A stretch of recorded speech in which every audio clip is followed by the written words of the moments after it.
A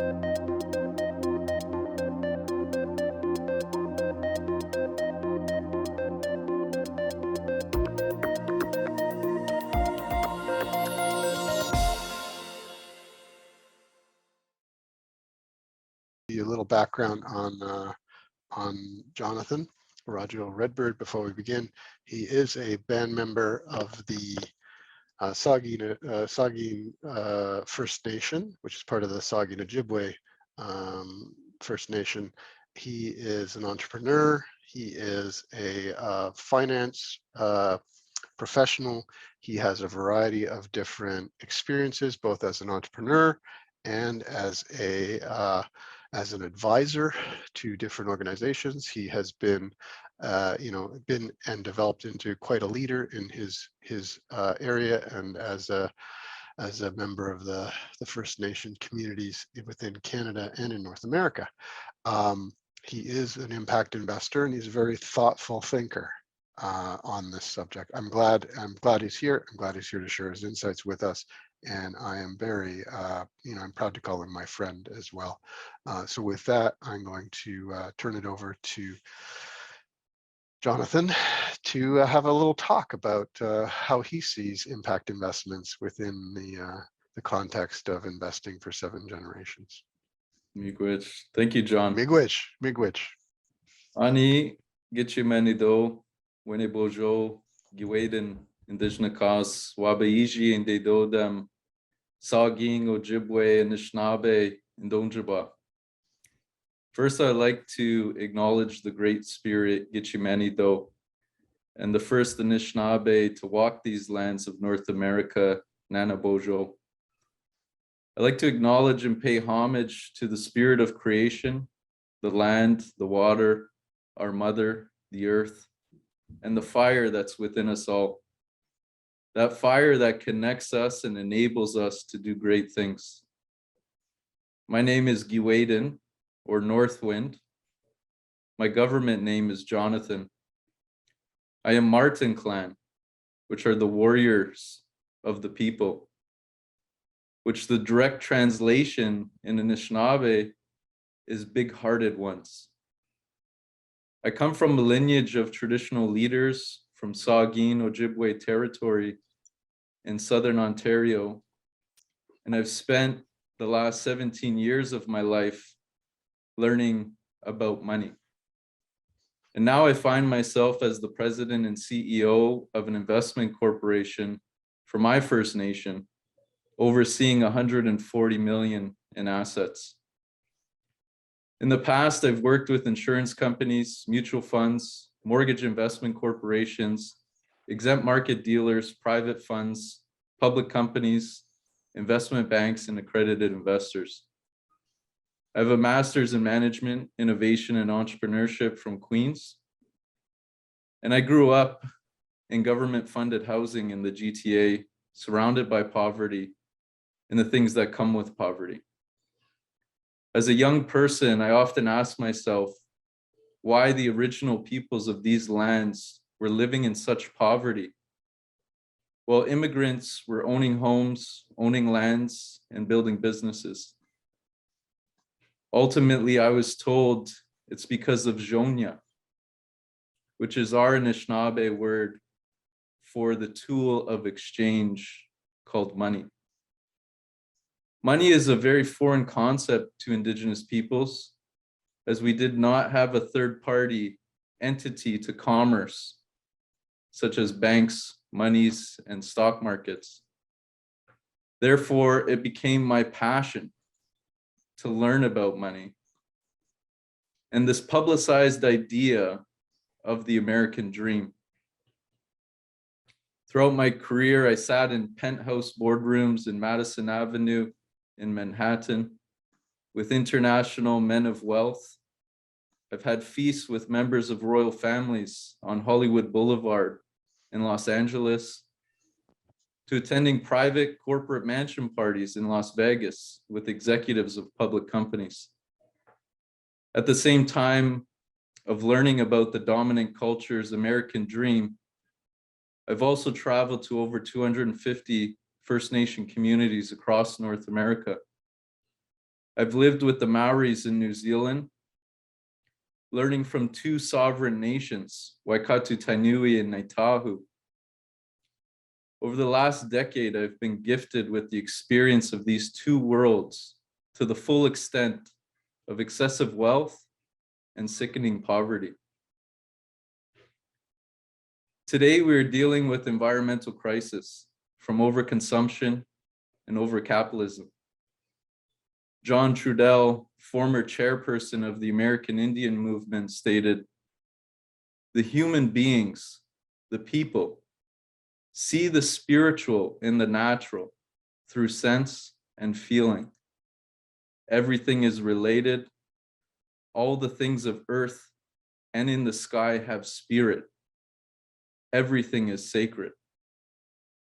Confronted by the alien nation, the subjects and the citizens see the material religions through trauma and numb. Nothing is related. All the things of earth and in the sky have energy to be exploited. Even themselves, mining their spirits into souls, sold into nothing is sacred, not even themselves. BC is undergoing emergency repairs and can no longer use historical data to build highways, and instead require future modeling to prepare for climate change scenarios. Glaciers are melting at alarming rates. There's an island of garbage in the Pacific Ocean, larger than the United States. Cities are burdened with smog alerts. Nuclear waste management facilities are at capacity and now seeking to bury radioactive waste in our land. Our fish, animal, bird, and insect populations are at the all-time low.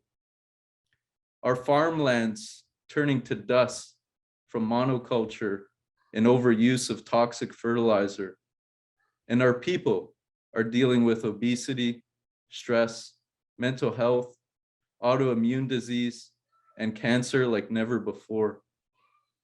What on earth happened to us? Capitalism, Oxford Dictionary states, is an economic and political system in which a country's trade and industry are controlled by private interests for profit. Key words being economic and political systems controlled by private interest for profit. The result of this economic and political system has created self-interest of profit over anything else, also known as the profit motive. Government, marketplace, and ultimately currency becomes the third-party agency to support speed in development, speed in access to capital, and speed in access to markets. The speed of the dominant culture has created advancements in technology, which led to machine industrialism, the data age, and now AI and VR. Expedited growth rewards individuals with the fastest wealth and ultimately more consumption. In 2001, the US government has accumulated over 5 trillion in debt. 20 years later, they've accumulated nearly 30 trillion in debt. That is 5-time increase in just 2 decades. What is the repercussion of the US government accumulating all this debt? Inflation of the world's currency. My people have learned about inflation many decades ago and are currently in the Superior Court of Justice for breaches of fiduciary responsibility. Essentially, that the government who created these treaties with our people were well aware of inflation. However, did not include provisions for inflation in their legal documents that they drafted. Indigenous peoples never had currency, therefore never knew of inflation. Therefore, their annuities of the 1800s, which included $3 compensation per Indian, ammunition, twine, and suits required to include inflation in the annual compensation as the lands within these agreements appreciated significantly over the last 2 centuries. How many Canadians think of inflation today? How many Canadians are thinking about the repercussion of the world currency, the USD, overprinting at alarming rates during this global pandemic? What is the repercussions of high inflation? Or potentially what our cousins know in Africa and some parts of Europe, hyperinflation. The second thing I want to bring to your attention is interest rates. In 2002, at a time the US government had just over 5 trillion in debt, Canadian chartered banks had about 317 billion in residential mortgages outstanding. In 16 years, 2008, Canadians held 1 trillion 540 billion in residential mortgages alone. That's a 5-time increase in just Canadian residential debt in 16 years. Now think about this for a second. Canadians have the all-time high mortgage amounts with the all-time low mortgage interest rates coming into a high and potentially hyperinflation period. What will be the repercussions of the increasing interest rate? Can the majority of Canadians handle an increased interest rate with the compounding effects of inflation? My role as president and CEO of my First Nations investment company, I manage 140 million in assets, which generates about 7 million in dividends. I speak with senior people at endowment funds, pension funds, and they're really concerned about inflation. They call it the silent killer of capital. I ask them, how are you hedging against this inflation? They respond, we are strategizing internally. So what is in the near future for our society we live in today? It is understood by the Anishinaabe people that we are coming to a crossroads, a choice for the people.